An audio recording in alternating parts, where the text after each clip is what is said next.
Salam yoldaşlar. Sizlərə dəstək olmaq üçün imtahana kimi 11-ci sinif və məzunların imtahana kimi, yəni blok imtahana kimi testlərin izahlarından sizə dəstək olacağam. Bu gün izah edəcəyim test əvvəlkindən qəbuluna aid test izahlarıdır və siz də kanalıma abunə olub bildirişləri açın ki, testlərin izahlarını yerləşdirəndə girib izahlarına baxa biləsiniz.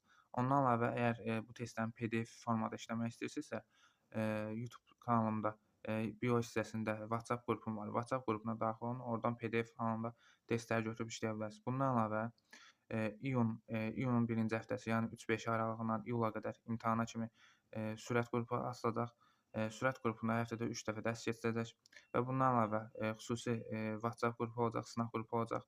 WhatsApp sınaq qrupuna da Dimin OTK baza testlərinin izahları, cavablarla PDF formada atılacaq. Onları da işləyə biləcəksiniz və dərslərə qoşularaq 17-20 sual ərzində 17-20 suallıq imtahana düşəcək ən çox düşən mövzuları sürətli şəkildə təşkil edə bilərsiniz.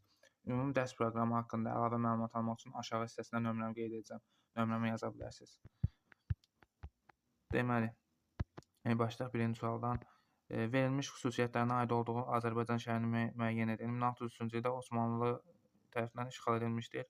Azərbaycanda Cəlalilərin hərəkatının ilk böyük çıxışı burada baş vermişdir. Bu çıxış 1591-ci ildə olmuşdur. Hansı çıxış idi? Orada Cəlalilərdən 2 dənə məlumat var. Bir, Cəlalilərin İrəvanda məskunlaşması idi. İrəvan da bura idi. Bir də Təbrizdə Cəlalilərin çıxışı idi. Onun üçün burada cavab 3 olacaq, A bəndi olacaq. Baxın, bu hansı mövzuya sualdır? Səfəvilərə aid bir sual düşür. Bir sual. Yadınızda saxlayın, axırda qeyd edəcəm neçə sual hansı hissələrdən düşür. Yəni sual keçəndə sizə testin izahında deyəcəm. Baxın, bir sual Səfəvilərdən. Bu Səfəvilərin 17-ci əsrin əvvəl tarixinə aid sual idi. Daha sonra Bakı, Tbilisi, Ceyhan əsas ixrac neft kəmərləri haqqında sazişin imzalandığı dövlət. Bu müasir Azərbaycan Respublikasına aid sualdır. Bu neft ixracı ilə haqqında sazişin imzalanması 1999-cu ildir. Əgər sazişin imzalanması deyilsə 99-dur. Yox, deyilsə əgər yəni Bakı, Tbilisi, Ceyhan əsas neft ixrac kəmərinin belə deyək, təməlinin qoyulması, istifadəyə verilməsi, onda artıq biz 2006-cı il götürürük. Burada bu İstanbulda olmuşdu. Cavab olacaq 4 olacaq. A bəndi olacaq burada Türkiyə. Daha sonra 33-cü sual. 1-ci əsrin 1-ci yarısı Roma tarixinə aid xüsusiyyətləri müəyyən edin. 1-ci əsrin 1-ci yarısı, onu da deyək ki, neçənci illəri əhatə edir? Deməli, eramızdan əvvəl 90-dan, 99-dan 50-yə kimi 1-ci əsrin 1-ci yarısıdır. Bura qədər olan hadisələr soruşur. Konsullar tərəfindən idarə edilməsi doğrudur. Rəsmi şəkildə imperiya adlanmağa başlaması yanlışdır. Bu 27-ci ildir, ona görə düşmür bura. Baxın, bu tipli testləri yazanda mütləq ili yazın ki, çaşmayasınız. İli yazmırsanız, belə deyək də, %60%, %70% sizə tam əmin edirəm ki, çaşacaqsınız. Və çaşmamaq üçün mütləq ili qeyd etməlisiniz. İllər yuxarıdan və yaxud da aşağıdan. Üçünü oxuyuram. Albaniya Dövlətlər Sülh müqaviləsinin imzalanması bu doğrudur. Biz deyirik ki, Orosla Pompey arasında 66-cı ildə müqavilə bağlanmışdır. Onun üçün 3-ü də götürürük. Vətəndaş müharibəsinin başa çatması yanlışdır. Çünki vətəndaş müharibəsi biz deyirik ki, Romada 49-30-dur. Bu bura düşmür. 99-50-yə düşmür. Onun üçün bunu da götürmürük. Tiber Qrasın xalq tribunu seçilməsi 133-dür. Bu da aid deyil. Senatın maliyyə işlərinə rəhbər nəzarət etməsi bu doğrudur. Cavab demək olacaq 1, 3 və 6. 1, 3, 6 cavab olacaq B bəndi. Daha sonra 34-cü sual.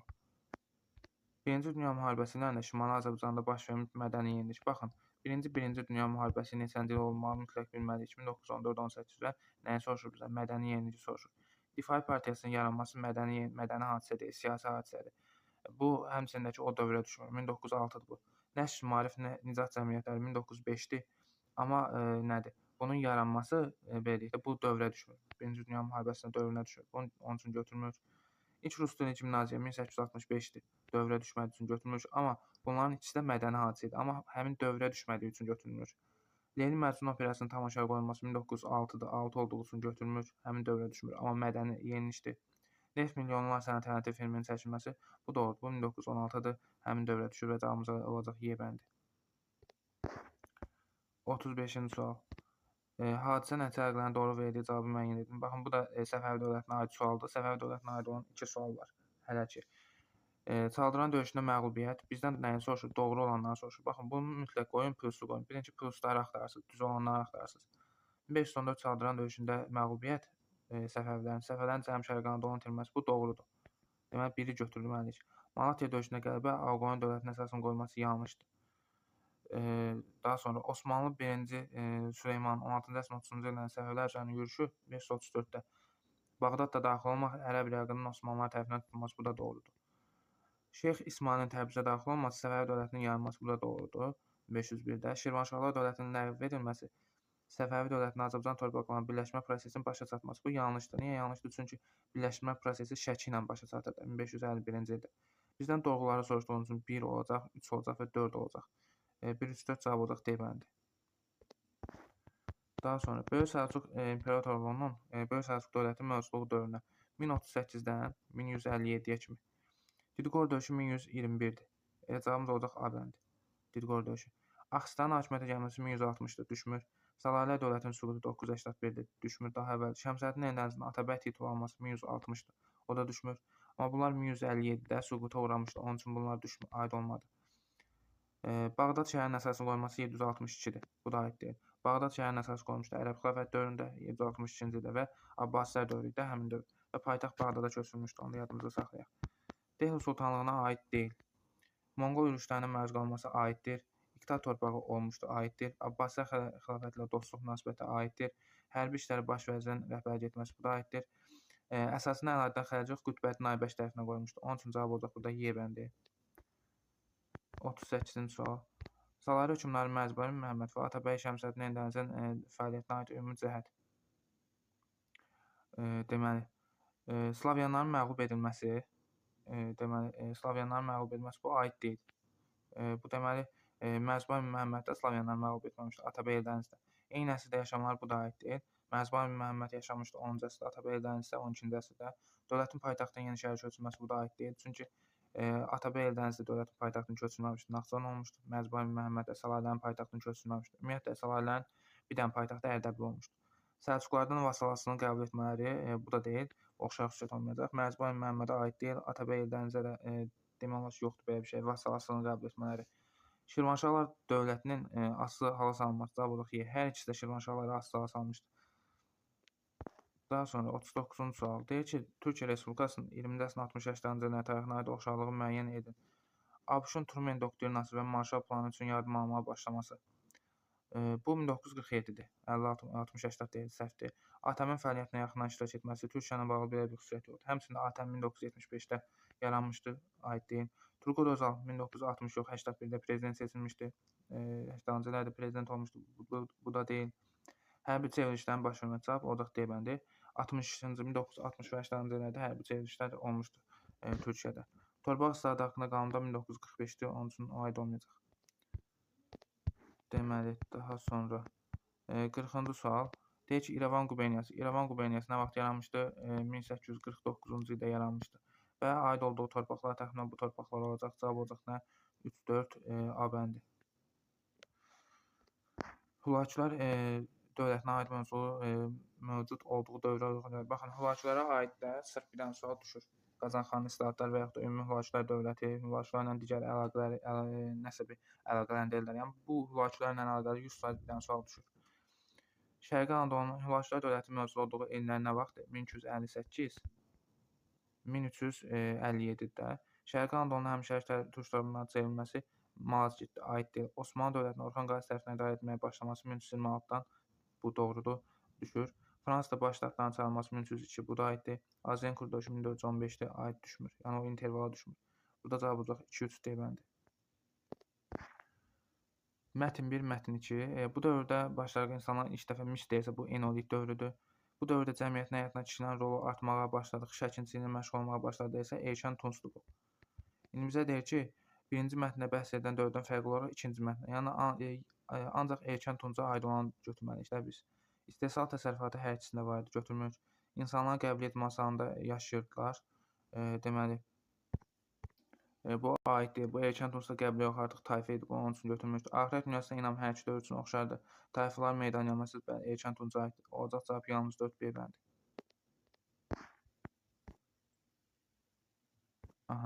Qədim Azərbaycan dövləti, deməli, İbtidai icma quruluşundan bir dənə sual düşür, onu da deyim.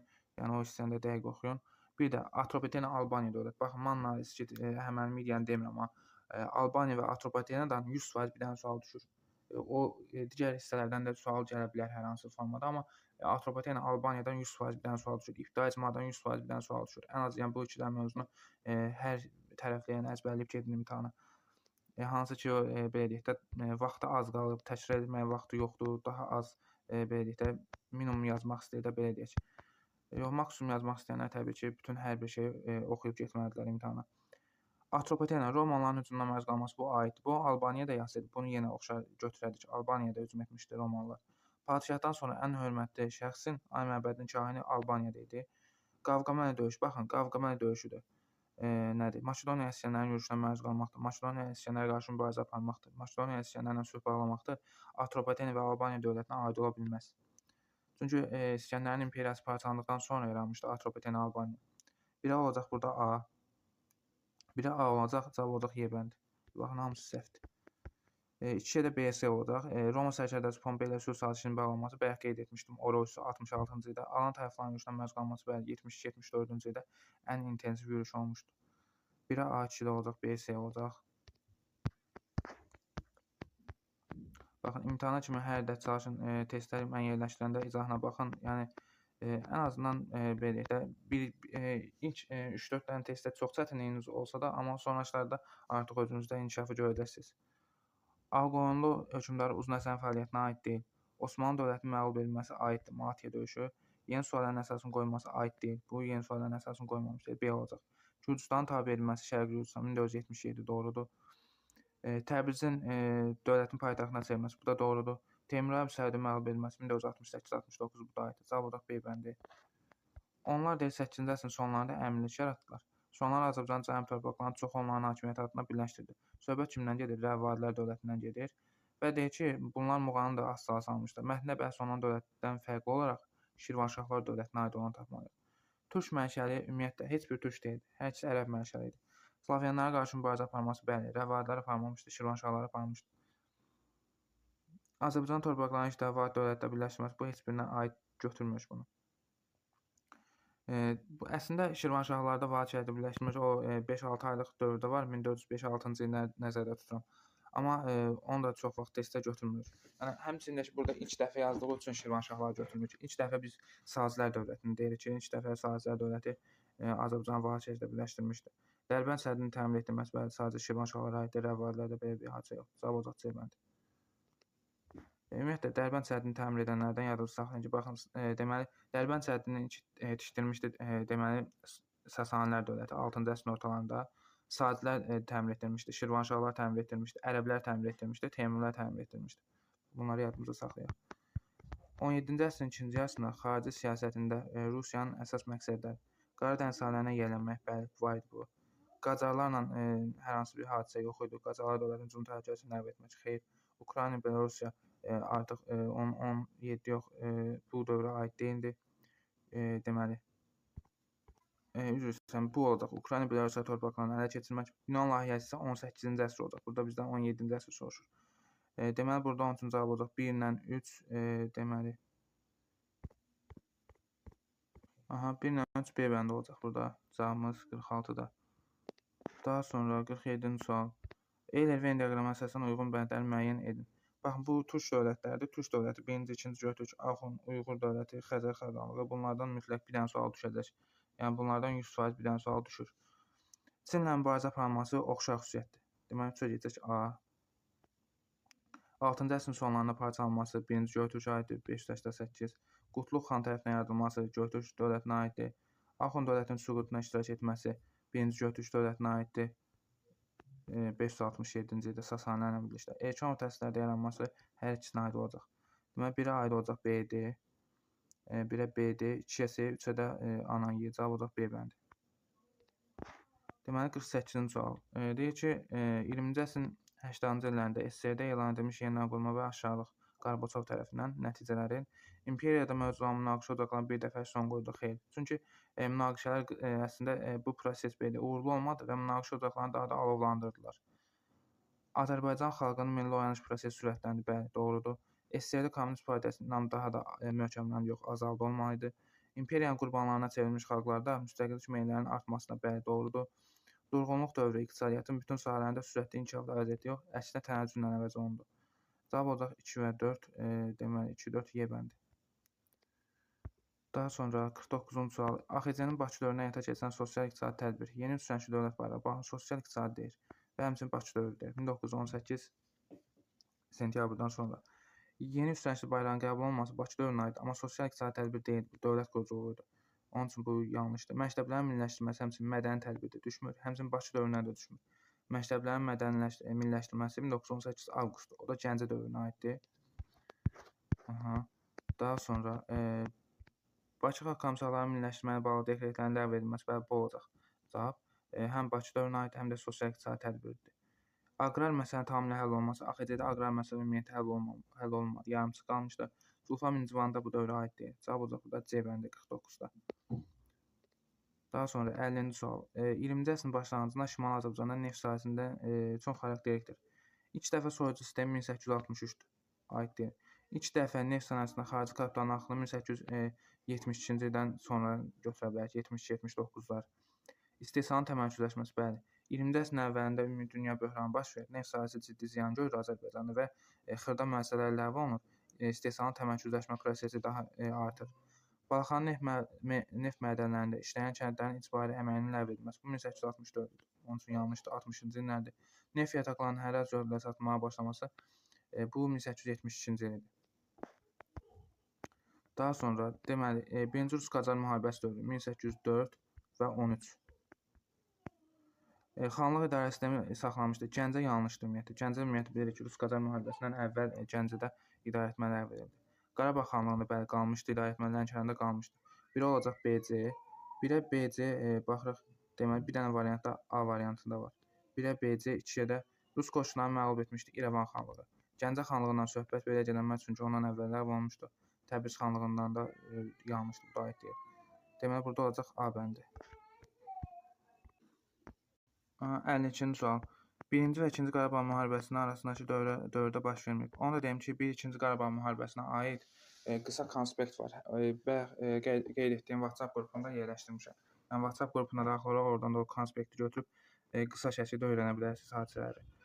Deməli, bizə deyir ki, bu dövrdə 1-ci arasındakı dövrdə baş verməyən soruşur. Tovuz döyüşləri 1 və 2-ci Qarabağ müharibəsi arasındakı dövrdə baş vermişdir. 2020 iyul ayında. Gizir Mübariz İbrahimov qəhrəman şəhid olması 2010-dur. Bu da həmin dövrə düşür. O 1-2-ci dövrə düşür. Xudafərin körpüsünün azad edilməsi 2-ci Qarabağ müharibəsi dövrüdür. Onun üçün cavabımız C olacaq. Şəhər rayonunun Günlük kəndinin ordumuzun nəzarətinə keçməsi 2018-ci ilin döyüşüdür Naxçıvanda. Bu həmin dövrə düşür, aradakı o dövrə. Ləltəpə yüksəyin azad edilməsi də həmin o aradakı dövrə düşür 2016-cı ildə. Onun üçün burada cavab olacaq C bəndi. Daha sonra 53-cü sual. Azərbaycanda baş vermiş hadisənin xronoloji ayrılığı. Dövlət kəndlərinin bir yerdən köçməsi 1853-dür. Qadağan olunması. Bakı şəhər özünün idarə 1878-dir. Daha sonra Zaqatalada feodal asılımın ləğv edilməsi 1913-dür. İlk dəfə neft yataqlarının hər az yolu ilə satışa çıxarılması da 1872 olacaq. Deməli burada nə olacaq? Olacaq 1, daha sonra 4, 2, 3. 1, 4, 2, 3 olacaq. Xəritədə ulduzla verilmiş şəhərin erkən orta əsrlər tarixinə aid xüsusiyyətləri müəyyən edin. Bu söhbət Bərdə şəhərindən gedir. Deməli Bərdə şəhərinə də deməli Haşimlər Dərbənddə idi. Xürrəmlər Ərəblərdən Ərəblərdən azad edilmişdi. Doğrudur. 10-cu əsrin ortalarında Slavyanlar tərəfindən 944-də qayd olunmuş. Doğrudur. Şəddadilərin paytaxtı olmamışdı. Şəddadilərin paytaxtı Gəncə şəhəri olmuşdu. Cavab olacaq 2-3. Daha sonra 55-ci sual. Səbəb nəticə əlaqələrinin doğru göstərdiyi bəndləri müəyyən edin. Edessa Mostarmi tərəfindən ələ keçirilməsi. İkinci xasslı yürüşünün başlanması. Bu doğrudur. Bizdən də doğrular soruşur. Deməli Mostarmi tərəfindən Edessa ələ keçirildi və ikinci xasslı yürüşü başladı. Doğrudur. Norman Herzoqunun İngiltərəni işğal etməsi 1066. Al-Qızılgül müharibələri 1455-85 İngiltərə tarixinə aiddir. Səbəbi isə 1066. Bu da aid deyil. Onun üçün götürmürük. O İtaliya üsyanının baş verməsi 1381 İngiltərə. İngiltərədə yoxsullara qarşı qanunların yumşaldılması bəli bu doğrudur. Səlahaddin Əyyubunun xasslı ordusunu məğlub etməsi Təbəriyə döyüşü 1187. Latin imperiyasının süqut etməsi yenə qanunlara uyğun pozulur. Bu da yanlışdır. Çünki Latin imperiyasının süqut etməsi 1361-ci ilə aiddir. 100-illik müharibənin başlanması 1337. İngiltərədə feodallar üzərinə qalxan pul vergisinin qoyulmağa başlanması, bu isə 1154-1189 2-ci Henrixin hərbi islahatına əsaslanır. Onun üçün bu da uyğun gəlmir. Cavabımız olacaq 1 və 3. 55-də. Daha sonra 56-cı sual. Deməli, Haylandur Hunların hücumu nəticəsində hakimiyyətdən əl çəkmişdi. 2-ci Vaçe doğrudur. Avqen kilsə məclisini baxırıq, Hunları göstərir, yanlışdır. Mömin Vaçaqan olmalıdır. Dislav döyüşünə əsasən müttəfiqi idi. Bu da olacaq nədir? Urnay, üzr istəyirəm, 3 olmayacaq. Cavab olacaq nə? 1-lə 4. Deməli 87-ci sual. Uyğunluğu müəyyən edin. 19-cu əsrin ikinci yarısı, yəni 1850-dən sonra. Syoqun rejiminin iflasa uğraması, bu Yaponiya tarixinə aiddir. Syoqun rejiminin iflasa uğraması, həmçinin 1868-dir. Sianqan Honkonqun Fransanın sərəncamına verilməsi, ümumiyyətlə bu yanlışdır. Həmçinin Honkonq adası Fransa yox, İngiltərəyə verilmişdi. Bura düzgün cavab deyil. Həmçinin də ki, Honkonqu belə deyək də verilməsi 1842 Nanking müqaviləsi. O da 19-cu əsrin birinci yarısına düşür. Sipahilər üsyanının baş verməsi bu Hindistana aiddir. Bura aid olacaq C. 1857-59. Tayvan Koreya üzərində nəzarətin itirilməsi, bu Yaponiya aiddir. Üzr istəyirəm, bu Çinə aid olacaq. Nədir? Tayvandan Koreya üzərində nəzarətin itirilməsi. Burja inqilabının baş verməsi isə Yaponiya aid olacaq. Bir olacaq Y. Aha. Daha sonra müttəfiq dövlətlər Napoleon Bonapartı məğlub etdikdən sonra Avstriya konqresi toplaşdılar. Konqresdə aparıcı dövlətlər Napoleona qarşı koalisiya üzvləri olan Rusiya, Avstriya, İngiltərə, Prussiya idi. Konqresin qərarlarına əsasən yeni dünya nizamı müəyyənləşdirildi və iştirakçı dövlətlər bir sıra güzəşt və üstünlüklər əldə etdilər. Konqresin qərarları Avropada uzun müddətli sabitliyin qorunub saxlanılmasını hesablaşdı. Bu Viyana konqresi idi. 1814-15. 58-də nə götürə bilər? Deyir, mənbədə haqqında bəhs edilən konqresin qərarlarına əsasən Böyük Britaniyanın hakimiyyəti altına keçmiş ərazilərin birinin adını müəyyən edərək yazır. Yəni birini soruşur. Maltanı yaza bilərdiniz, Seylonu yaza bilərdiniz, daha sonra Şimali Afrikanı yaza bilərdiniz, Cənubi Afrikanı yaza bilərdiniz. Daha sonra 59. Mənbədə bəhs edilən konqresdən sonraki dövrdə qurulacaq yeni dünya nizamının hansı iki qaydada əsaslanırdı? Güc tarazlığının qorunub saxlanılması, bir də ki, monarxiyaların legitimliyinin qorunub saxlanılması prinsipinə qurulurdu, əsaslanırdı. Güc tarazlığı qorunsun, monarxiyaların legitimliyinə əsaslanırdı belə. 60. Mənbədə bəhs olunan konqresin gedişində Çar 1. Aleksandrın təşrif edən müqəddəs ittifaqın yaradılmasının iki məqsədini yazın. Biri Avropada inqilabları yatırmaq istəyirdi, əsas məqsədi o idi. Bir də ki, Osmanlını parçalamaq. Yəni iki dənə məqsəd var idi, bunlar idi.